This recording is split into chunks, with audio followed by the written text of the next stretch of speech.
Hey, ancient children of the kingdom, it's me, Suze, coming to you from the third cosmic ray with an in-depth look at life charting today. As some of you may know, I did an intro video on this subject. It's something I feel very strongly about, and it's very difficult to really talk about and share with people, but this morning I was blessed with some awesome new information. So I think it's going to make it a little bit easier. And I wanted to show you with the life charting that there's different categories. They cover all aspects of our lives. And when we start to put them together in a timeline with pictures and other information, we see a grander picture of things. And right now, with what's going on spiritually in the world and cosmically, we've come to a place now where it's about complete forgiveness. And that's a lot of what our problem is today and why we have so much war and so much strife. So, this morning, I was doing my little YouTube thing, and it's funny how sometimes synchronicity happens and things make it so much easier. So, the first thing I saw this morning was Letter to Your Inner Child, and that was by Matt Kahn. Next, I watched an interesting inner child meditation given by Dr. Hugh Len, and these you will find at GAUTHINOURS on YouTube. So, what Dr. Len said was that it's all about the mother and child relationship. But it's not just necessarily with children. It's about the entire conscious and unconscious mind. So let's say that the mother is the conscious and the child is the unconscious, and we're going to have a conversation with that child, and this is a hurt child. Now I understand this because in life charting, what we're really doing is we're documenting our experience so we can look at it as an observer and heal the past and understand that it is never personal when the people that love you most offend you. It's also never personal when there's forces that would destroy our world. So now we're going to get to an overall understanding of that and put it together with God, which I'm going to call the Great Spirit. So what a beautiful thing. Our birth experience. We talked a little bit about this, and of course this would be my life chart that I received in a book that I bought at a used bookstore. So it's hard to come across these. There's very few in circulation. Now, the Waldorf School and the Anthroposophy groups, which are both offshoots of the great Rudolf Steiner, they know about life charting, and sometimes they get together in groups, work out of a notebook, and that's really pretty effective. Sometimes it's hard within a group structure, though, to share the depths of the soul. So, if we understand that we can make a piece of art that would go with any particular subject matter whatsoever, that maybe we can begin this process. So that's the journey that I have undertaken. As you can see, this chart is very, very, very small. So even when I write very tiny in it, I can't really flip over right now and read you something off of that. It is very hard in detail. As my life exploded, I started making pages instead of just really trying to cram it into a little space. And there was no group, really to interact with and do notebook studies. And I'm an artist, so I like to do it my own way. From birth until the age of 3, they say that we are divinely taken care of by angels. You can see we have a lot to go through. And so this is when the superconscious takes care of that child. Until the age of 7, we really have a hard time relating to any home outside of our own. So if we were, for example, to review my childhood up until the age of 7, I should have no externalized remembrances, but I do have an excellent memory. I know I was blessed with that, and I understand its purpose now. So when we go to school, now we're dealing with the temperaments of the child, and a lot of people know these as the sociological personality type groupings. You know, things like dominant, or what do they call that?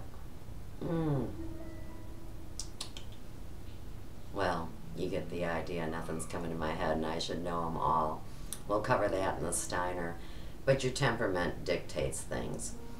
Now, by the age of 9, believe it or not, you realize that you're a part of the huge world out there and that you're participating in it no matter what. So, as I see this unfold in my own life, when I was burnt on my face, 2nd and 3rd degree burns, kindergarten year, January 1970, I lost track of time. My dear, wonderful grade school friends carried the memories.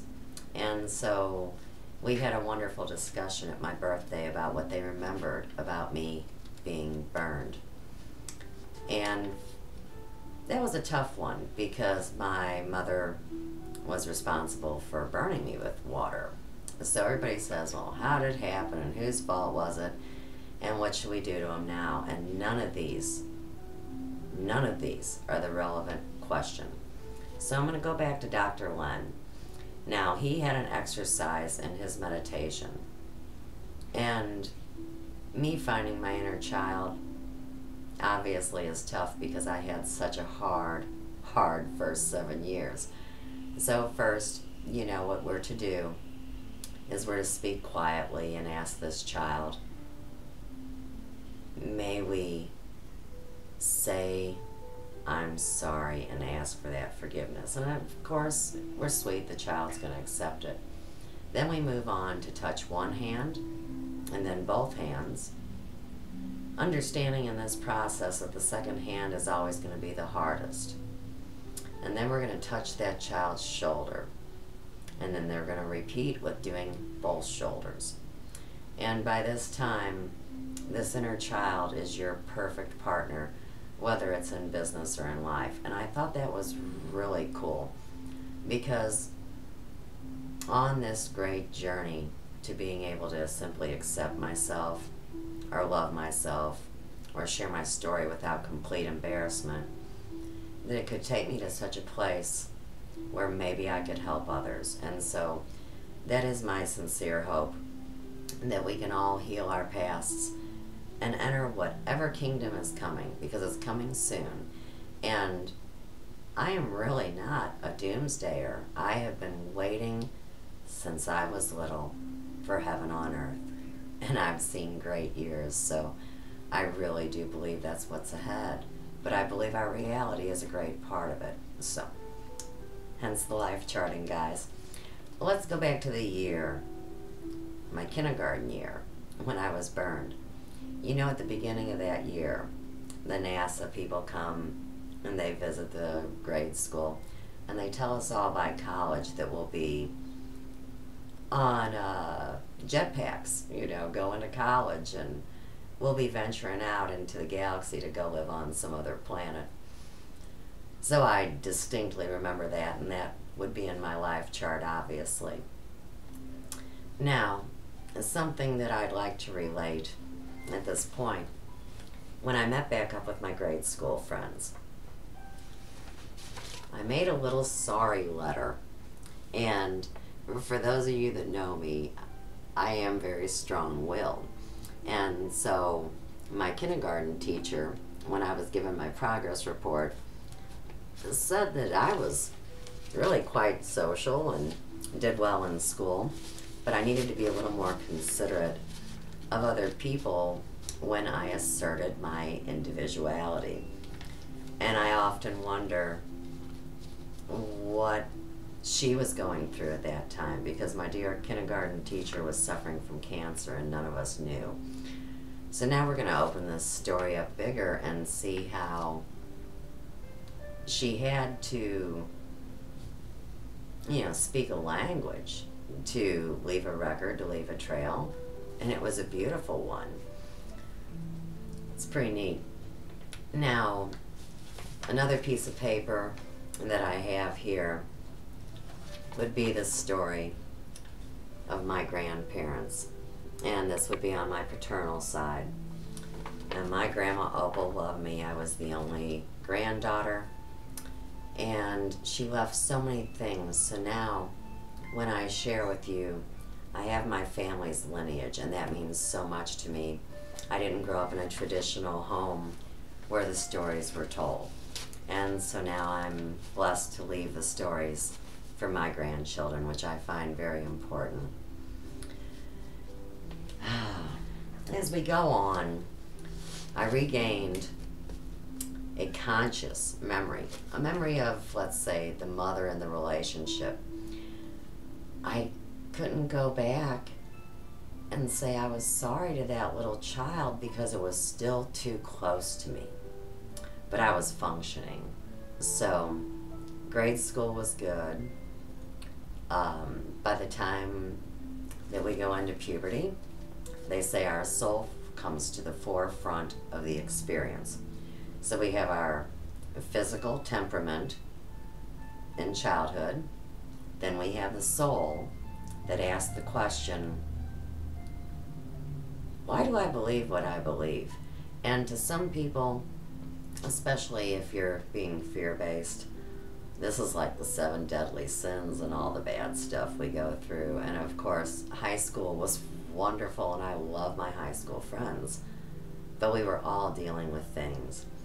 And so many of us, our hearts were broken during those years. So here again, even though we had a conscious going on and an inner working, we couldn't go back to save that inner child yet, you understand. Interestingly enough, at the age of 20 in LifeCharting, and I think this is a total trip, the spirit comes to the forefront of the experience and asks this question: will you continue to learn and grow, or do you know everything that you'll ever know? Now, I had spoken with clients many times about this along my journey, and over the years I only had one client who remembered the exact set of circumstances behind the very day that she said, screw it, I'm done learning and growing. And it did affect the rest of her life. She was fortunate that she had that memory to work with because she could heal. Now, this unconscious child that still hurts is waiting for that love, and to hear that it's all okay and that everything is forgiven and we are sorry. So, get out of high school, okay? I decide I want to continue learning and growing, of course. By the time I was 21, I opened a business. That is how desperately I wanted to survive and kept learning and growing. So I have that tag right there. And along those years, maybe some of you have heard, I ran with a world-famous Christian psychic lady that knew all the greats, Liberace, Ike and Tina Turner. I mean, she had gowns, glasses, stories, and everything. And I remember when she told me that I was her legacy and I was going to do her work, I went running terrified. All I really wanted to do was be normal. And what a better way to be normal than to be a hairdresser, settle down with a guy, and become a mother. And every one of those things I did with truth and purpose and love. But as the story unwinds, it really might not look like that to everybody. At an early age, I knew that I had to take care of myself and love myself, because I had almost met death several times by then.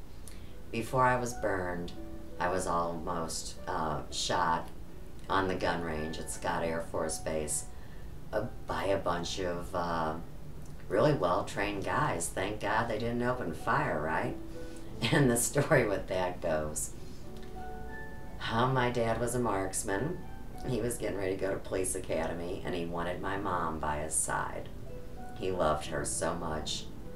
They were young, and my mom was trying to learn how to be a good mother. So these two kids left me with a general's wife who was Chinese. She couldn't speak a lick of English. And I did what any good kid would do. I closed my eyes, I spun around 3 times, opened my eyes, and started walking in a tall field of grass. I remember being afraid. I remember thinking it was an otherworld kind of wonderland, and I came to a clearing, and I felt very much safer once I wasn't this high in grass. But what the problem was, I was behind the berm where the targets were at. So, you know, if you've ever been to a gun range, they say ready on the left, ready on the right, ready on the firing line. And they turn the targets, and as they were doing that, I hear, there's a kid out on the field. And my dad comes running out there, and of course he's telling me what a bad kid I am for being out behind the targets, like I really knew where I was going. Now, the last 6 years of his life that we spent with him, because he was all alone and he had had many strokes, I had to explain to him a little about the spiritual world. And I also had to kind of hip him to the story that I wasn't a bad kid. They didn't make the right choice as parents. And so when we first remember when somebody considers us to be bad or naughty or not good enough, there's my first story.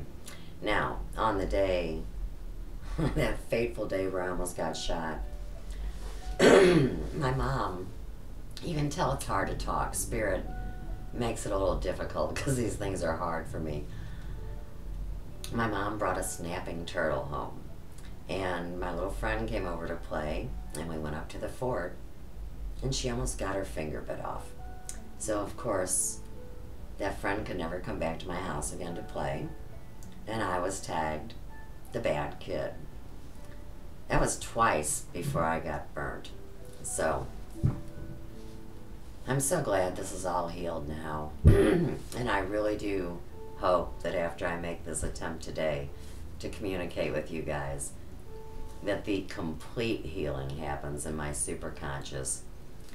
Because I really don't show all this because I'm holding on to it. I'm showing it to release it. And so there's a period of years. And I lit up in my early 40s. So this is now a journey that is almost a decade old, which is very exciting. This next piece of paper to me is a lot of fun. This has to do with my career. And so, like I told you, I opened a shop when I was 21 years old, and there's a reason behind that, and that's another story another day. But what I did, you can see that on this side we have a negative, and on this side we have a positive. So for every detail of this, I counterbalance and clear, because truly, the good stuff is so much better than the hard stuff. And I'm going to honestly have to witness to you and tell you that I believe that before I came here and incarnated into this body, that I told the angels what I wanted to give back to God, and that I was given a set of circumstances that would help me develop. This goes up to 1992, and of course at this point you figure I'm 28 and I surely think I'm an adult. But the funny thing about it is that I learned later is, you know, in ancient cultures you wouldn't even be allowed to speak publicly in a group till the age of 35 or 40. So I was a kid. Here's a lovely page, and this would be all the pictures of me with my very first. And I'll tell you what, everything that we're discussing, of course, family isn't very happy that we're, what they used to call it, airing your dirty laundry in public. And this is another reason why we have the sins of the father and the generations. So anything that I say isn't an insult or something that is meant to belittle anyone else. It's about my experience. And in order to tell my never-ending story, of course, you understand that children come into it. And so here again, we have the conscious and the unconscious. And my oldest, you know, and this would be who everybody's asking the questions about, because pretty much it's a hard story to wrap your head around, how a daughter who loved her mother so much could completely alienate her and actually even put a little, you know, negative energy on it and etherically murder us. You know, we forgive this, and you know, this is my hope too, that through working with people and working with myself and healing myself, that she will feel that energy, just like Dr. Len said, where I touch the top of her head and ever so gently stroke it and ask for her forgiveness, because everything that came with me out of my past, in my unconscious and my conscious, bore fruit with her. And so here again, we're at the sins of the fathers and how it passes on to the generations. They say now, with the healing that we're having right now on the planet, that we're going to take care of that 7 generations forward. So my grandchildren and their children and so on and so forth, and the entire lineage that meant so much to us as children, our kin. I think it's a very cool idea, and I completely believe in it. I know how much it's helped me. With that being said, we're going to move on. Now, today's discourse is essentially through 1964, which is the year I was born, to 2002. From there, we get into more where I'm starting to break free from the life that was real.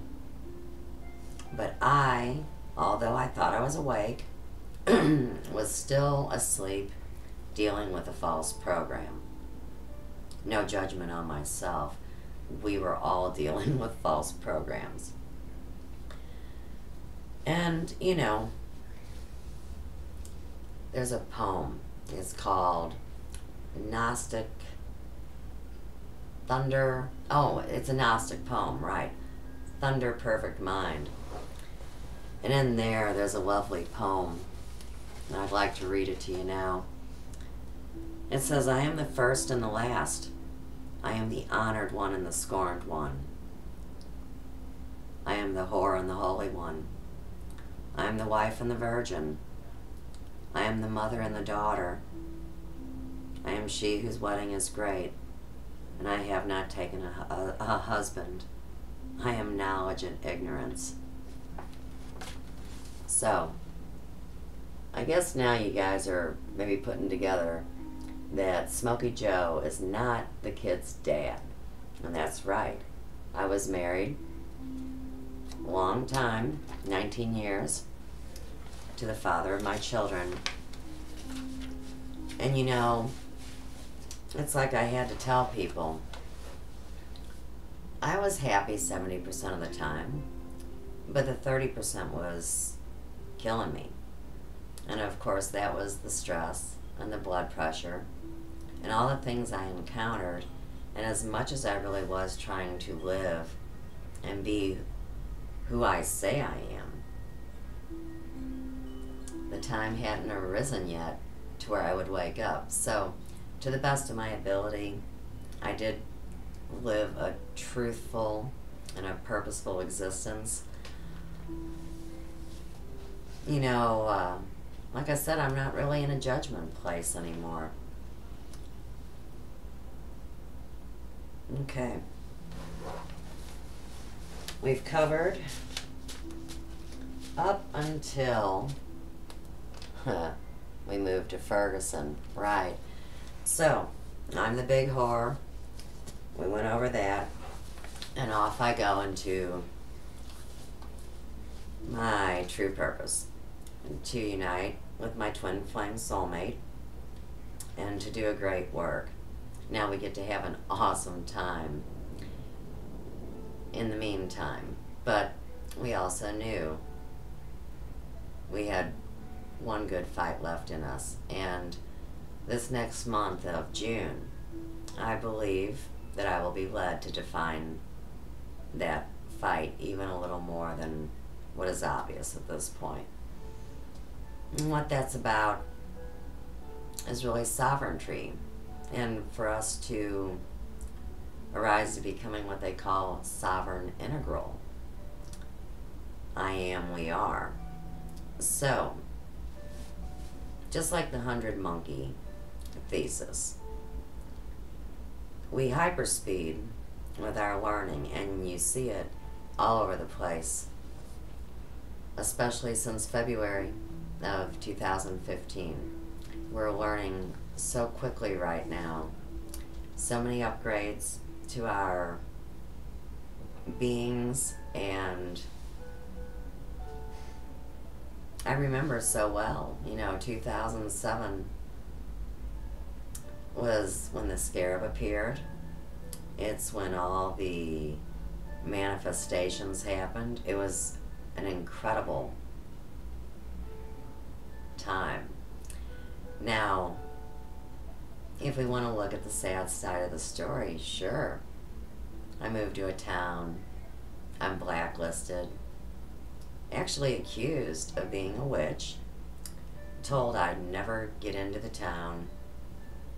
And was forced to live in a building that deceivably would never be brought up to code and could have been very harmful to my children. These are things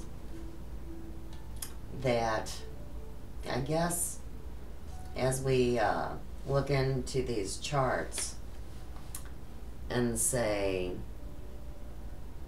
why people's realities started shattering is because even though I destroyed one reality to create a new reality, there was still repercussions. And that's where I guess that old saying comes in that, you know, karma's a bitch.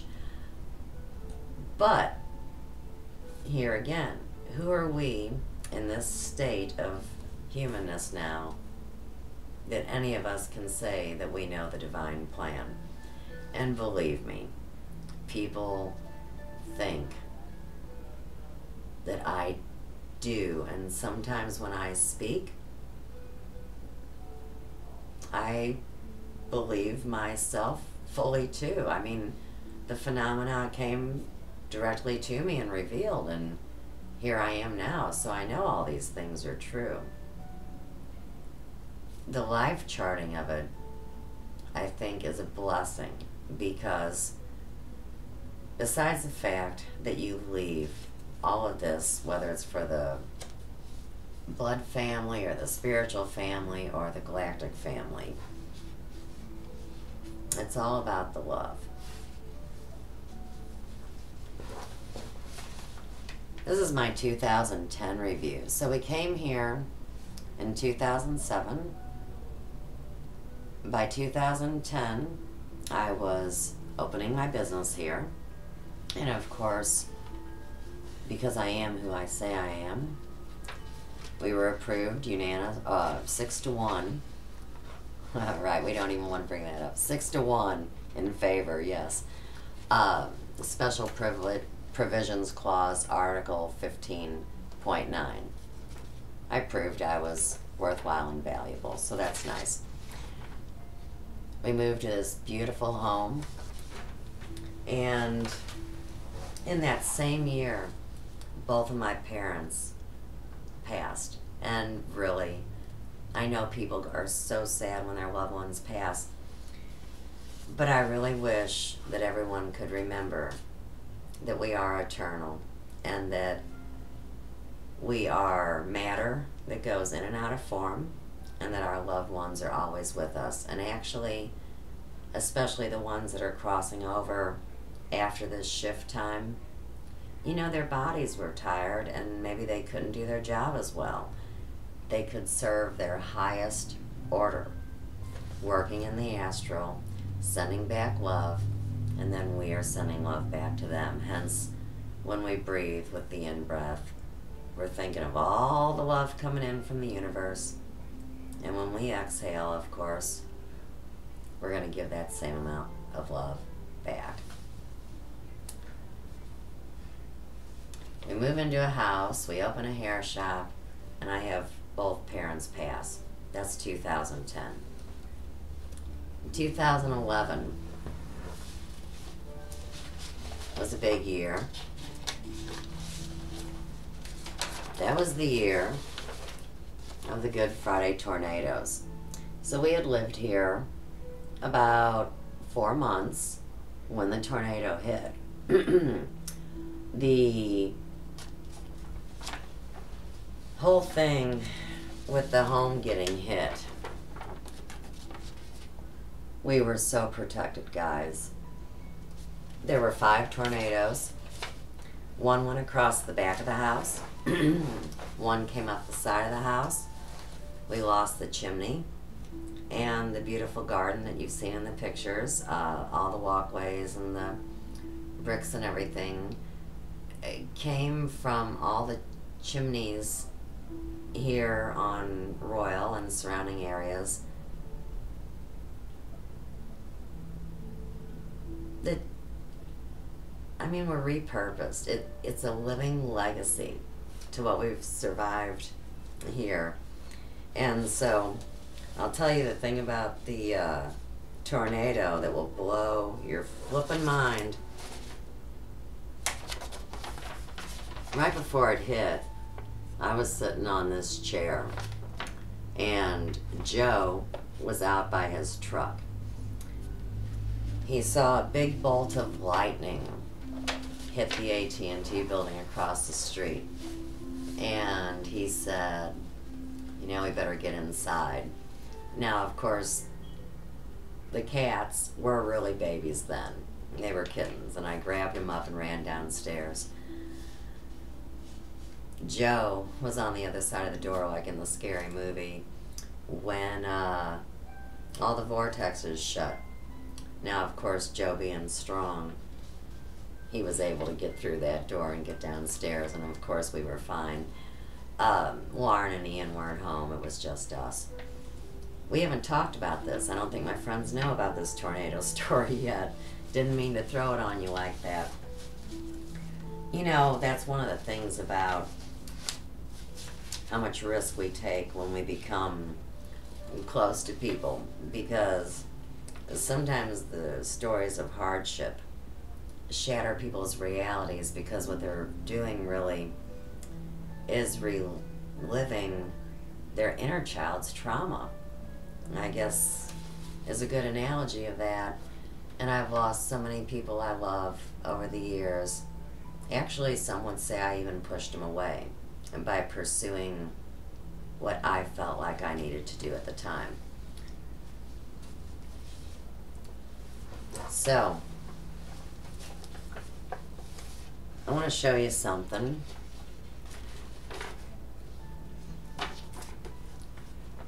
My oldest, the one that we'll say destroyed our reality.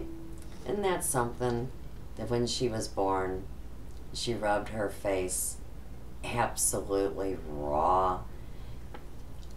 My baby tells the story that she really didn't want to come here to live a human life. And that's what life charting is about, is, you know, wanting to live a human life. Now, I believe everybody's story is real, and I believe that we create our own reality. So, her story was that she was one of 3 siren sisters who her sisters forced her to come and live the human life.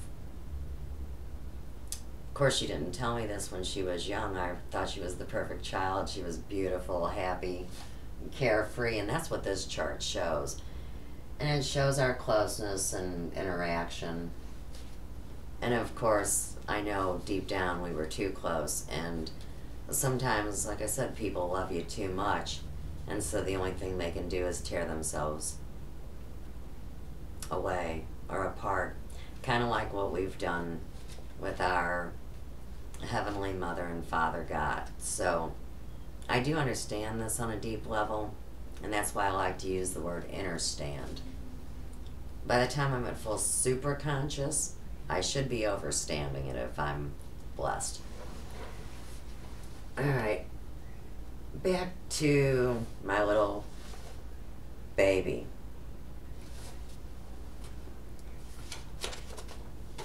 The other 2 babies would be my granddaughters that I haven't been able to see now for 3 years. It'll be 3 years on May 31st. And so,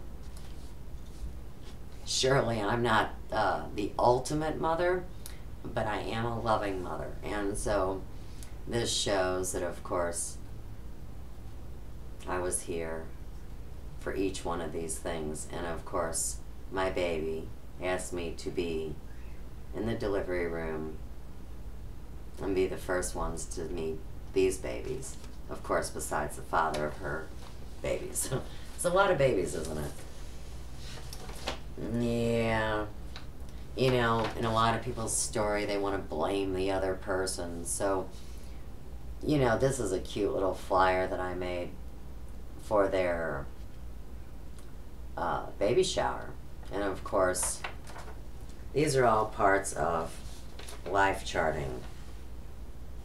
I'm glad I can look at all these without crying now. You know, at first, I would say it took a good year for that.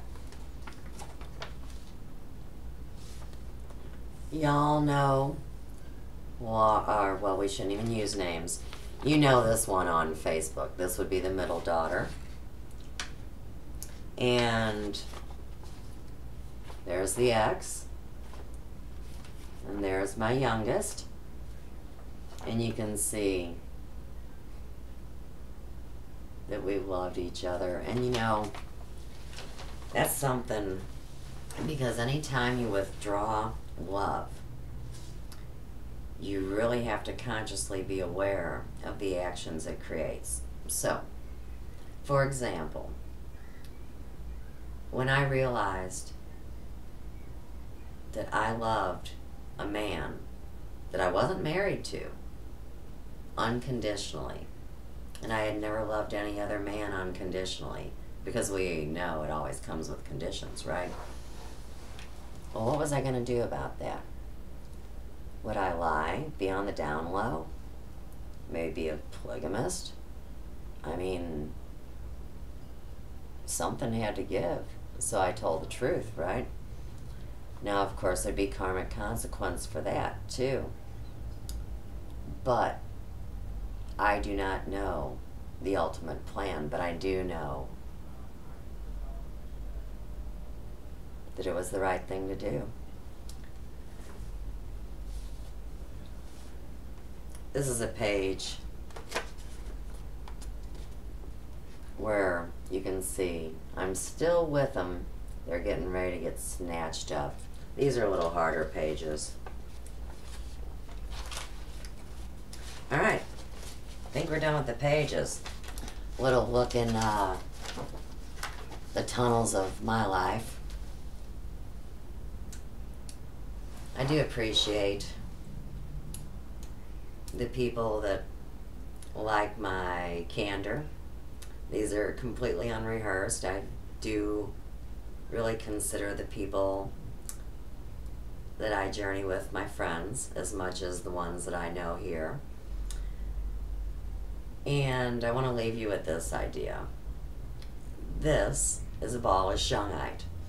And shungite is a pretty rare thing to come by. If I was you, I would surely grab a piece.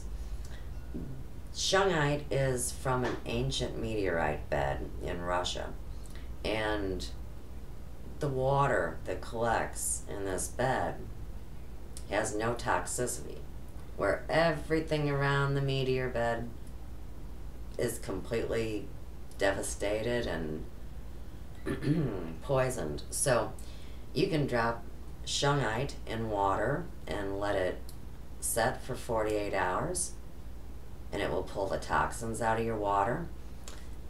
It'll also pull the negativity out of your auric field. So, namaste and blessings.